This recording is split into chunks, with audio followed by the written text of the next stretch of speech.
So, what's up everybody? Los parceros colombianos, ¿cómo estamos? ¿Qué más pues? ¿Qué ha pasado? So we are here with one of the biggest major influencers here in Medellín. He's an entrepreneur, he's a businessman, he's a writer, he's a traveler. He's almost a Colombian right now, right? Halfway there. Yeah. Halfway there to be a Colombian. So I'm looking forward to this. This guy has been such a big influence for me. I follow him ever since I started doing social media. So yeah, that being said, Danny Booboo. Thank you for being here. Welcome. Thanks for visiting me in San Javier. San Javier, sí señor, San Javier. San Javier. Eso sí, San Javier. Yeah, he's been living in Comuna 13, so look, here's a quick snapshot of what I know about you. ChatGPT help me out with this. You've built a successful career as a digital nomad, living currently more than 40 countries and more than 200 cities.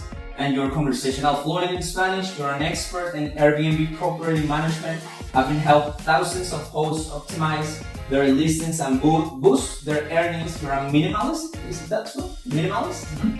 Awesome. Contrarian investor and Minimalista. Minimalista. Tú eres un minimalista. Yeah. ¿Existe esa palabra? Sí, minimalista.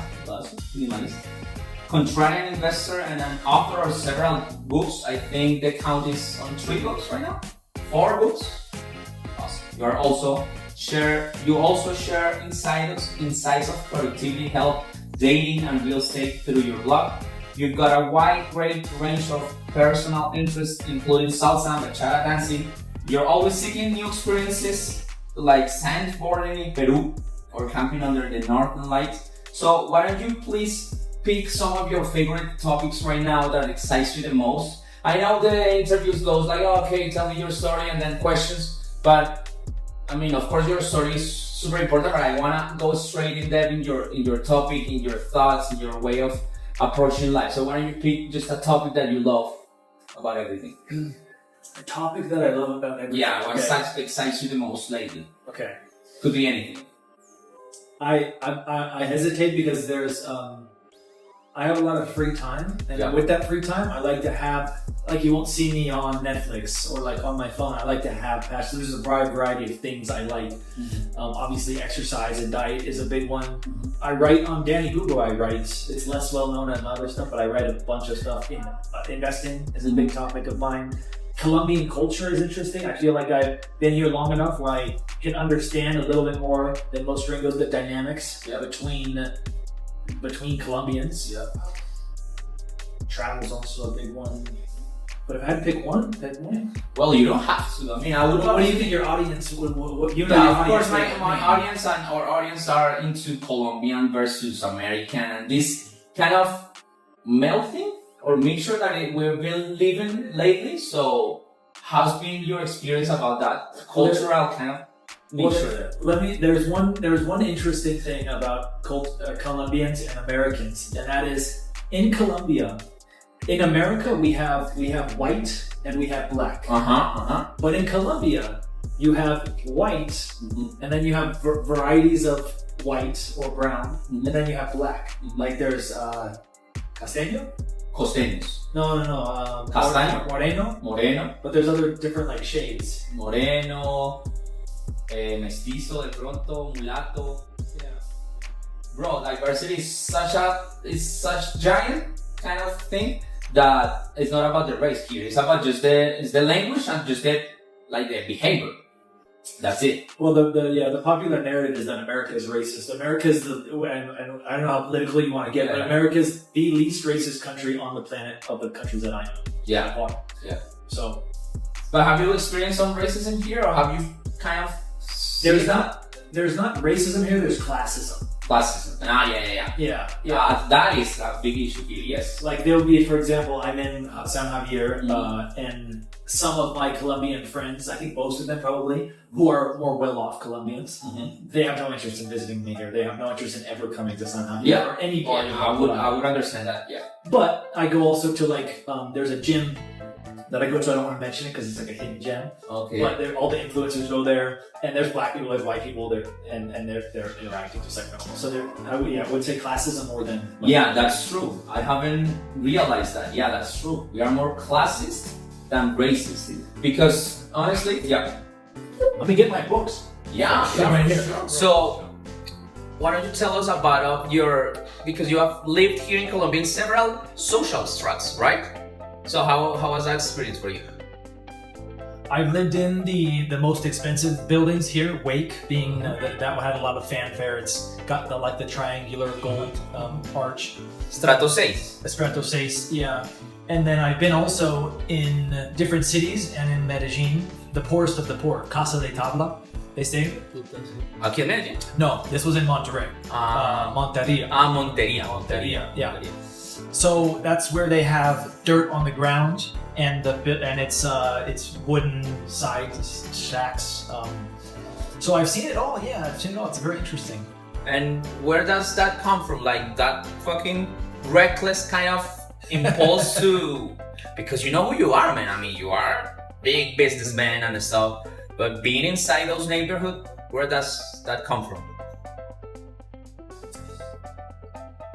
For me, I think, I don't know, but I'm just gonna formulate this answer on. I get a lot of enjoyment from my eyes. Yeah. Just the seeing. visuals. Yeah, I could sit somewhere. I could be in a club and not interact with anyone, or just sit there, and the stuff going on is almost like a drug for me. So. For me, giving my eyes new stuff to see. Yesterday, I was just out by myself walking in the callejones, they say, the little tiny. And for me, that's very exciting. Just what's new, what's around the corner. But I know many gringos come here and they think it's scary. They don't come here. Maybe partly because I know Spanish. That gives me a lot of confidence for sure. If I didn't know Spanish, I would probably think it's a lot dangerous. And there is danger, but it's easily avoidable. First of all, it's in the night. If you want to avoid danger, then if you don't go out at night, you're avoiding 99% of danger. That's so true, yeah. And then also, you have to be careful of what girls you're talking to and where you're at. If you're in Poblado, you can talk to any girl, probably. At the day, yeah. In a mall, in the Tesoro Mall, something like that, yeah. But here, you can, men are territorial. So if you talk to, I was at a club last night, not really a club, it was a lookout in Comuna, and I could tell it wasn't a touristy thing. And I could have there were some cute girls there. I could have probably talked to them, but I wasn't sure if she was with him or this and that. So I was like, I won't talk to her.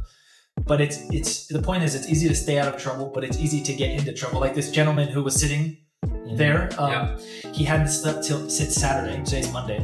He had what? He hadn't slept. See, you told me. Since Saturday. He pulled out, the first thing he pulled out was a fifth of Ron de Caldas. Which if you come here, there's two Rons. There's Ron de Caldas, which is a city in the south, and Ron de Medellín. And Ron Medellín, it has the fame of facilitate sex, honestly.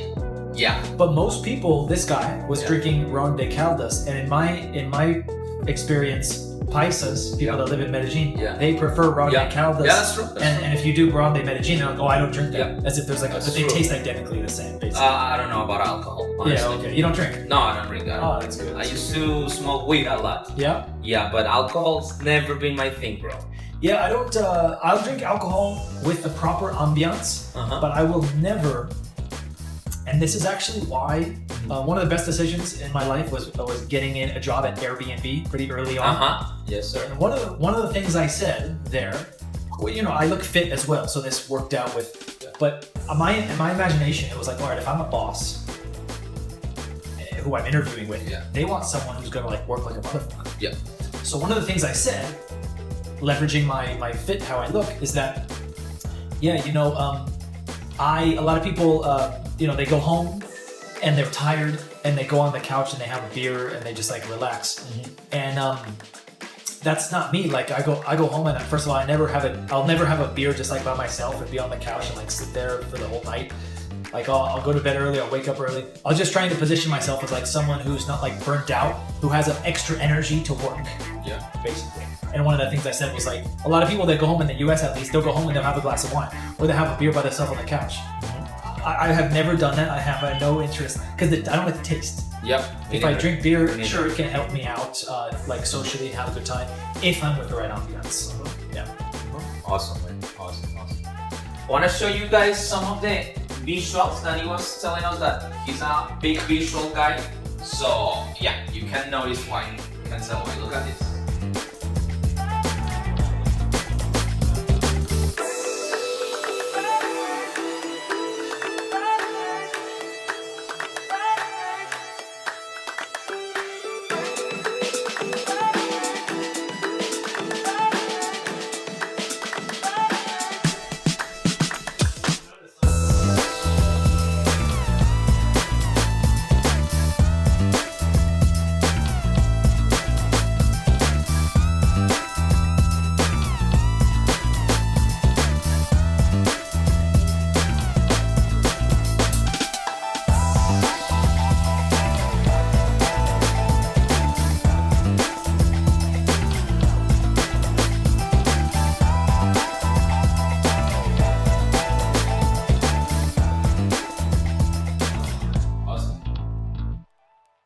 Also, this will blow the minds of many of your American viewers. I'm on the 3rd floor of 3 floors, and there's 1, 2, 3. There's 4 other apartments. Okay. And this one down here is the daughter of the one living over there. Yeah. Her brother is living over there, and mom is downstairs. Yeah. And mom's been living here for 67 years. Yeah. 67? 67 years. Yeah. You interviewed that woman, yeah. Yeah. And so as the time went on, they built up. They built that one, they built that one. That's common, yeah. And one of the first days I was here, I went out at like 7 p.m. just to have a walk around, and all of their doors were open. See? The cats were going into different rooms, and they were all interacting. At that time, I thought they were just friendly Colombians. But it's because they're actually family. And in the U.S., you typically wouldn't live with family. Very seldom would you live with... Now, one of my brothers is building a house for his wife's parents. Yeah. So they're going to be living in the same house, but that's unusual. Oh, yes. And it would be unheard of. I think probably there's 0 instances where grandma, siblings, and then grandson or granddaughter live together. That's common here, for sure. Awesome. So I remember you used to have this phrase, which it stick in my brain. Honestly, like I think in decades. Yeah. Why don't you tell us about that? How do you do that? How do you think in decades, bro? That's good you drew that up. This makes for a good interview when you do your research. Yeah, thank you. So what do I mean when I think in decades? Obviously it means that I think long term. Yep. And I've always had this. So when the youngest I can remember having this thought was when I was 12 or 13. Okay. And I remember one of my brothers used to sniffle. Like a lot. Not at night, during the day. Fuck. Sniffle, not snore. Okay. Yeah. But when he was laughing or what? No, just normal. Yeah, always like this. And it really annoyed me. Like, for whatever reason, that sound really freaking annoyed me. Yeah. And I realized, like, if I told him that, like, he's not going to change. So I was like, okay, well, if I just wait like 2 years, he'll probably stop doing it. He'll probably grow out of it. That was like my thing. And I don't know, I thought that was kind of a unique thought for someone so young, like to have that kind of foresight. That was only 2 years. But nowadays, how I plan is like, for example, this is why I don't see marriage in my future. And one of the I'm writing a blog post on this as well, but one of the reasons is I find I dismiss girls because of some habit they have now, which will lead to something bad in the future. For example, they have a bad diet, or they have a bad sleep schedule, or they have let's say they come home and they watch Netflix all day long. Some kind of bad habit. They smoke a lot of marijuana or whatever. So nowadays they're young and that's fine. Or they're not healthy. That's a big one. They're not healthy. They're not doing exercise. Well, sure, they're young and they're healthy. But like, I'm thinking about if I were to enter in some kind of relationship with you in 20, 30, 40 years, when we're 60, 70, 80, what's going to happen then? You're not going to live the longest you can in a healthful way. And in fact, I have a real life story about that. Someone relatively close to me, where they were married, and one of them had diabetes, and it was known all throughout this person's life that she, try not to use the pronoun, but that she didn't take care of herself. But she was young. When she was in her 20s, 30s, 40s, even 50s, your body can get away with it. But nowadays, something happened, and now she's paralyzed, and she's only in her 60s, and it was because of her bad habits. And so I'm thinking of myself meeting her in my 20s or 30s and realizing and seeing you in your 60s, something that now the husband has to take care of her full time, 100%, 24/7. That's heavy. So how long are you planning to live? Well, I know that's a weird question, but just so to say. Yeah, so I just finished a book that was published in 1815. This book, right? No, reading. Reading. Yeah. Okay. And it was from an American who shipwrecked on the coast of Africa, and he got taken in as a slave. So he was an American, a white slave in Africa, kind of the opposite of how we think about slavery. And he wrote a book about it. And at the end, one of the things that stuck out to me was, he asked how old this guy was. The guy looked very old, couldn't even walk. And the I don't know, the head guy of the tribe said he's 200 years old. Okay. And so here's this educated sailor, captain of a ship, educated, he wrote a book. Yeah. He's a reasonable person. He says, obviously that can't be verified, but his opinion was that it was true. He said, based on these reasons, I believe that this guy probably is. Now, did this person actually live 200? I don't know. Maybe. Yeah. Maybe now their lifestyle was such that they were constantly in ayunas. Fasting, yeah. And so they're like, he gave the reasons. Anyways, I think, I don't know how long I'll live to. I hope whatever age I live to, whether that's 80, 90, 100, 120, that I'm healthy. Yes. I'm hopeful that there will be some technology, because as everyone ages, we acquire things, whether it be COVID or something else, that when you're young doesn't matter. Maybe for 40 years doesn't matter, but eventually it might catch up with you. Whatever that changed into your body, even just getting the cold a few times when you're younger, just some kind of virus that we haven't identified, we haven't labeled, gets in your system or whatever. So I'm hopeful that there'll be technology where we can actually cleanse ourselves of all of these defects or impurities, and I think that will help to live longer. But so you see in the near future that humans can be able to live up to 100 to 100 years? Well, we already lived to 100. It's uncommon, but we do. There's a technology called CRISPR, which I've kept my eye on for the past 5 years. Yeah. And that's where it edits your DNA very specifically. Yeah.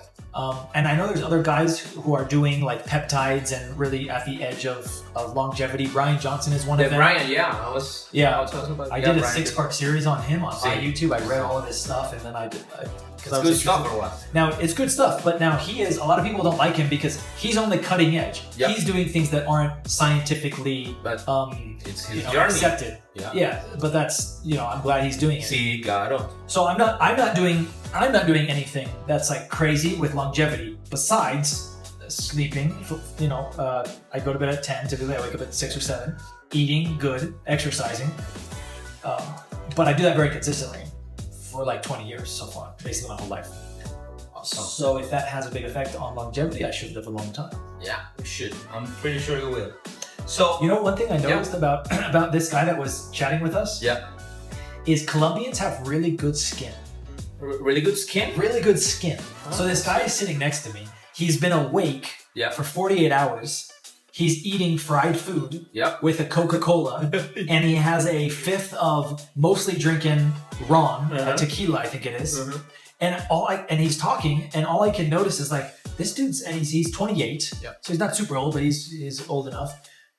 And I was like, this dude is living like a pretty rough life in terms of like partying. Yeah, he was doing drugs as well, and I was like, his fucking skin is gorgeous.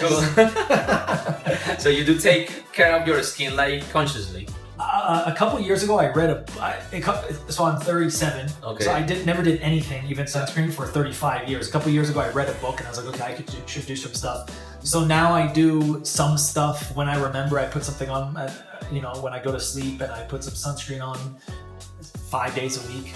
But my skin isn't great. It's not terrible, but it's not great. But it looks great. I start nothing. Well, I don't do anything, for example, and I'm pretty. Yeah, because you're Colombian. Yeah, I don't do anything, bro. I actually go there, estropajo, this little thing that we use to rub it. I do this every day. So let me check again. So as someone that has accomplished a lot, because that's undeniable. What's next for you? Are there new adventures or a goal on the horizon? So what's next is more of what I'm doing now. I'm very happy with where I'm at in my life. You want to do more of this? I want to do more of this. I want to slowly grow my income, passive income. Yeah. I want to have more free time to do a bunch of hobbies. A few of the things you mentioned, Northern Lights, sandboarding, those are on my bucket list on my website, and I have a bunch of things on my bucket list. But I do the Airbnb thing. I consult people. I'm seeing some success finally on my YouTube, my professional YouTube. So I think it's more of that. Keeping freedom is a big thing for me. Freedom of movement. That's part of why I'm a minimalist. is when you're not a minimalist, that's one thing that holds you to a location. Your physical goods. I have a motorcycle here. I have a house here, and I do have a house here, and that does kind of hold One me. or several? One. Yeah. So minimalism for me is like a core aspect of even this gimbal that you have. Yeah. I could have used the gimbal for years ago, and I never bought it because I had a selfie stick which was good enough. Yeah. So I only buy that. For me, minimalism means I'm only buying things and they're always with me if I'm actually using them on a pretty frequent basis. Mm-hmm. And I have like one pair of walking shoes, one pair of gym shoes, 8 underwear. That's it? 1 pants. Yeah, that's it. Yeah. All my stuff fits into a carry-on luggage and a normal sized backpack. Awesome, bro. How often do you move out? I move typically monthly, especially when I'm traveling abroad, because 30 days, you don't have to worry about the visa thing. Yeah. You can get a monthly discount on Airbnb. Yeah. You can get a good discount on a gym. Whereas if you're doing a daily gym pass, it could be exorbitant. But a month is like, okay, 1 month is the minimum where like the price gets normal. But if I'm in, and I go in phases. Right now I'm in the exploration phase. I just went to Dominican Republic for a week, Punta Cana. I came back here and I immediately went to the neighborhood of Conquistadores in Laureles, which I really like. Bueno. The last time I was in Laureles was 2019. And Laureles, for anyone who doesn't know, is like the second most popular neighborhood. I don't know if Laureles is Envigado is, but there's Medellín here, and then Laureles is on the other side of the Medellín River. And it's where you go if you live longer term here. It's flatter, it's cheaper as well. But it was next to Parque del Rio, which I think is the best park. Parques del Rio, sí. Parques del Rio, which I think is the best park in Medellín. Sí, me encanta. There's always something going on there. There's salsa classes, there's farmers markets, there's other events. It's flat. There's a lot of greenery, which is a good. People ask me like, why do you like Medellín? And this is a common question for foreigners, right? Or what? And it is the reasons that everyone says. People are nice, the climate, the cost, the girls, fine. But I came up with a better answer that's more unique. And it's the greenery. The greener? The greenery. The greenery? The greenery. What's that? I'm sorry. The greenery is this. Here, there's much less greenery. The green. I should point out here. In the barrios, they cut down all the trees, but the greenery means like the trees. There's rivers running down, and what happens when there's a river? There's trees right on that river all the way around. So you'll look out here, and I know Colombians don't like the bricks. At least the one that I've talked to, they don't like that color. But for me, it's very pleasing to the eye. Red, green, and blue. Yeah. Medellín is full of green everywhere. Yeah, because Medellín has been, you've traveled to a lot of places. You have lived in, I remember you went to Russia. I saw a couple of videos of you in Russia, I think Thailand as well. Can't wait to go back to Russia. See, why is that?